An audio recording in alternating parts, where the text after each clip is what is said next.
Wow. That was great. Well, thank you. I really enjoyed all of that. Of course, yeah, that's a Jackson King V back there because you mentioned it before we started. Do you have guitars? I do. I have a PRS, a G&L, and a Taylor guitar. Oh, which Taylor do you have? I have a little, what do they call this? Big Baby? Big Baby? Okay. It's a little acoustic. Yeah. I have a T5 that I really like. Nice. And then a couple of these Jacksons and some Ibanez's and stuff. I do want to get like a metal kind of guitar like that eventually, to play Metallica and stuff. Oh, yeah. Yeah, I love the sharper looking Jacksons. I have two of them, a white one and that one. They're very good. It's like a Dave Mustaine. Yeah, Dave Mustaine. Kurt Hammett plays one of those too. Yeah, he's got a Randy Rhoads. Did you know Dave Mustaine used to be in Metallica? Yes. Inside joke. Somebody actually wrote a song about that, and it's hilarious. Yeah. Just a side note, that guy is so talented. I'm just so surprised that he still clings on to that so badly. But it's obvious in every interview that he's still holding on to a lot of resentment there. Yeah. And I don't think they would have ever worked together if he would have stayed. That's just two totally different ideas on things. Well, he had a severe alcohol problem too. Yeah, that. But even just the way he wrote and his subject material was just different. Way different. Yeah. Mm-hmm. Anyways. Speaking of Metallica, did you see Metallica is going to be at the Sphere? Yeah. In Las Vegas? I saw it for like $30,000. I went online and I said, "Ooh, I'm going to buy tickets." And I quickly said, "Never mind. I don't want to spend $7,000 to go see Metallica." That's not an exaggeration. That's like if you went to one of their packages they put together. Wow. Otherwise, you get Ticketmaster, get a ticket or whatever. I've seen them like 5 times since '92. I have never seen them. Wow. Rex. The best show was in '92, I have to say, and probably 17. That's the Injustice for All. No, it was Black Album. Oh, okay. It was awesome. I'm totally getting off topic. Injustice for All was when I was in that was the 80s. Yeah. Yeah. Anyways, I loved everything you had to say, and you put such a positive spin on it, and I like you get away from the victim mentality. It's just great. How long were you married with your wife? We were just short of a 15-year anniversary. Wow. Together 20 years as a couple. Wow. And was she previously married before? No. Okay. No, we were high school sweethearts. Yeah. Oh. Would you say that you were an anxious, avoidant couple? Yes, very much so. Okay. I mean, like textbook. Mm-hmm. I mean, from what I've read and from what you're saying, it seems like men's anxiety kills desire in women. I think that's a safe. Yeah. I think women have a little bit more leeway in that in terms of your anxiously attached partner being a woman. We tend to be, I don't know if it's by virtue of our male sex drive or what it is, but we tend to be more tolerant of that than when the genders are flipped. Yeah, that's interesting. But so these men or men in general probably need to learn to be more assertive. Secure overall. Yeah. Let me see my next question here. Can men catch themselves before it's too late when they're stuck in these situations? From what I've seen, not often. They need to hit the face down in the gutter moment of the spouse cheating, the spouse leaving, the spouse giving them, I love you, but I don't, or I love you, but I'm not in love with you. That's a common little thing, meaning we've lost that spark connection. There's somebody else or whatever it is. But not you, it's me. Usually on their own, they're so caught up in the minutia of life that it's not often that they kind of wake themselves up. Are there any warning signs or anything that people can kind of look for so they can maybe catch themselves? Well, I tell you what wakes up a lot of men is the dead bedroom. It's the canary in the coal mine of bigger issues. When your wife doesn't want you to touch her anymore and she's willing to go years of living as roommates, that's not right. Something's wrong here. That's their holy crap moment. And that's what wakes them up usually. And they find my book and then they go down the rabbit hole of codependency and nice guy stuff and therapy and everything else. Man, and they go that long?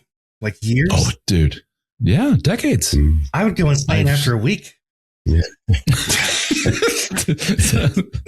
I think the longest I've heard is like 30 years of sexlessness in a relationship, which points to dude's got something going on. I mean, you don't go that long and not question it and not try to fix it and not go to another relationship, to endure it for that long shows that he's very codependent and he's got a lot of issues. And usually they have pretty bad childhood issues and so forth. That is some long suffering right there. Yep. I'm sure you're familiar with the ACE test too. You said childhood the issues. ACEs. Yeah. Yes. Am I saying that right, Dave? Yeah, it's just ACEs is what we call it. ACEs with ACEs. Yeah.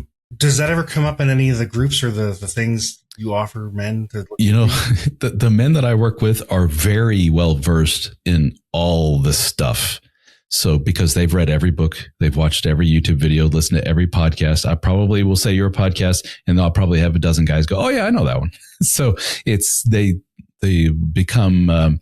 This is an ADHD thing, and as well as an autism thing, which is when I get invested in a subject, I get really invested in a subject. They don't just casually learn something. It's like, I've read 19 books on the subject of whatever. And in the case, it's sexlessness and relationships and attachment. And so I'll talk to guys and they'll be teaching me about stuff. It's just like they know everything about everything. And sometimes they spent thousands of dollars, like doing one-on-ones with some of the authors of some of these big books and so forth. I know Dr. Glover, for example, he charges an arm and a leg if you want to talk to him one-on-one.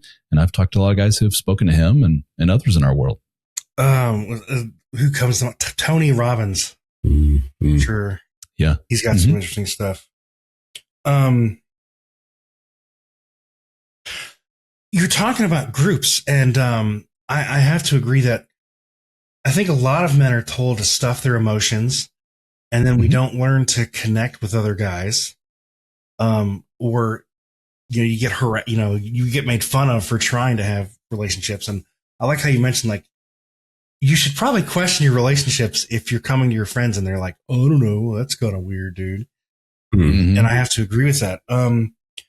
How do men start to develop better relationships? I think they need to be more proactive about it and assertive about it. Most men in relationships, I'm trying to think how I have two dudes that I consider my best friends, Matt and Dave. How did I meet Matt and Dave? We sat next to each other literally at cubicles at our job 30 years ago, or whatever it was. So that's how we met. It wasn't me going out going, I need to find like-minded men who are interested in similar things.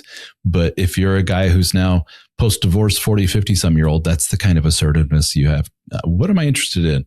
Maybe there are groups that, I'm interested in guitars. Let's go online and go to guitar. Is there like a blues jam at some bar somewhere where we could get together and open jams like that? Is there, I don't know, some kind of guitar community, guys that get together, go to concerts or something like that? You have to be like really proactive in that way. And that's kind of uncomfortable for a lot of guys, putting themselves out there and getting online and researching this stuff and pick up the phone and call guys. How awkward is it? Hey, dude that I don't really know, you want to hang out sometime and play guitar? So you just chuckling, say it's weird. I think women are way better at that than what guys are. For whatever reason, we're kind of like, here we go. I got to put myself out there. But that's what you got to do. I feel like we're taught not to engage our emotions at all. Like, I went through military school, and if you did that, oh my gosh, you were going to get picked on. Yeah. So breaking out of that after military school was difficult. Sure. I have a buddy who recently went through a divorce after 19 years, and he's always been like the shy, and I wouldn't say shy, but just the lone wolf, introverted. dude. Yeah. And it's like hard to reach him. Would you have any I don't know, recommendations for helping somebody like that? Like I guess Matt and Dave were there for you when you went through your divorce. Yeah, they were very much so. I mean, I've been there for the death of their parents and, wow, loss of one relationship with poor Matt, several relationships and so forth. Yeah. We've been there through all that. Yeah. We live states apart, but text message. We were just in Vegas, talking about Vegas not too long ago for my 50th birthday party. So, yeah, we still stay connected, but it's, how do you reach out to Mr. Introverted guy there? I think persistence. Yeah. And just, how can you tell him this is like a safe thing, dude. I just want to hang out. I'm not in it to hurt you in some way. Cause he's just got divorced. He's probably like the whole world's out against me. And I trusted this woman with everything. And now this. I think he grew up too in a very emotionally avoidant home. So it's probably very on mapped ground for him too.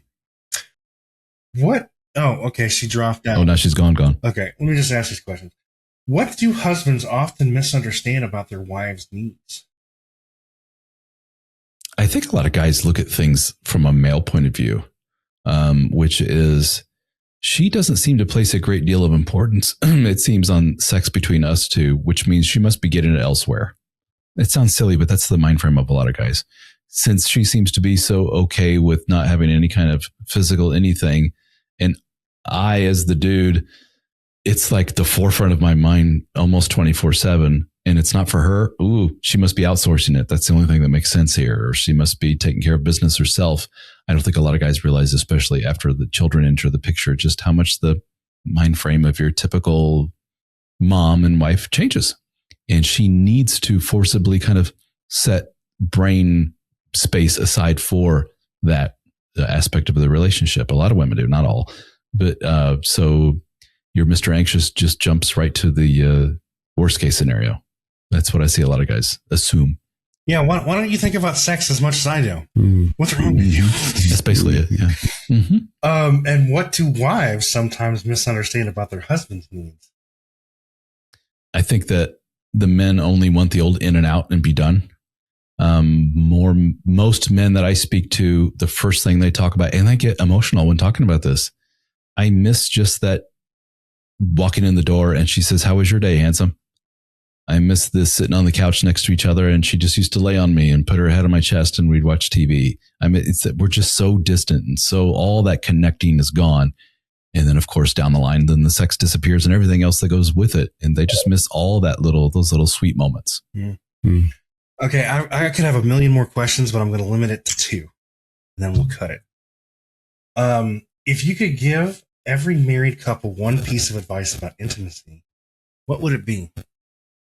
You have to put, like we alluded to earlier, it takes concerted effort.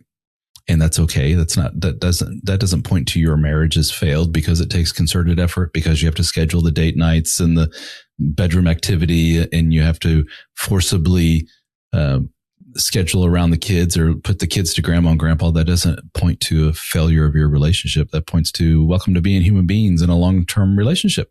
That's what it takes. It's just that some people make it look so effortless, and some people are just naturally very extroverted people, make things look easy. If you have 2 very extroverted, outgoing people that are in a relationship together, you just sit back and watch them. You're like, they just make it look easy. Look at that guy. Like, he's not bothered by anything and she's not bothered by anything. And they're just pitching each other's butts in the kitchen. And they're just, they're just so cute together and so overly sexual, I guess, in that way and so forth. It's not fair. We're not that way. We must be broken. It's like, no, you're just wired differently. And it takes a different game plan to maintain that connection. I think you alluded to this earlier, probably even maybe answered it, but what do couples who maintain strong intimacy over decades do differently? I think you kind of answered that earlier. Yeah. So it's that and they just make it look easy. But if you look at it, it's just that they've baked into their relationship little habits, repeated things along the way, over and over again, that it becomes almost subconscious in their connection to each other over and over again every single day, plus time apart and coming together again, and just that natural ebbs and flows of the life. They just make it look easy. And as opposed to those other people who it's just a real concerted effort to do those things, and it feels very unnatural at first, but that's what it takes. Yeah. Ralph, thank you so much for coming on. Yeah. Thank you guys. Reaching out. This has been a really good conversation. I've really enjoyed it. Yeah. Awesome. Thank you. Me too. Thanks for joining us today. Hey, do us a favor and take a second to subscribe to our podcast and the Utah Marriage Commission YouTube channel at Utah Marriage Commission, where you can watch this and every episode of the show. Be sure to smash the like button, leave a comment, and share this episode with a friend. You can also follow and interact with us on Instagram at Stronger Marriage Life and Facebook at Stronger Marriage. So be sure to share with us which topics you loved or which guests we should have on the show next. If you want even more resources to improve your marriage or relationship connection, Visit strongermarriage.org, where you'll find free workshops, e-courses, in-depth webinars, relationship surveys, and more. Each episode of Stronger Marriage Connection is hosted and sponsored by the Utah Marriage Commission at Utah State University. And finally, a big thanks to our producer, Rex Polanis, and the team at Utah State University, and you, our audience. You make this show possible. The opinions, findings, conclusions, and recommendations expressed in this podcast do not necessarily reflect the views of the Utah Marriage Commission.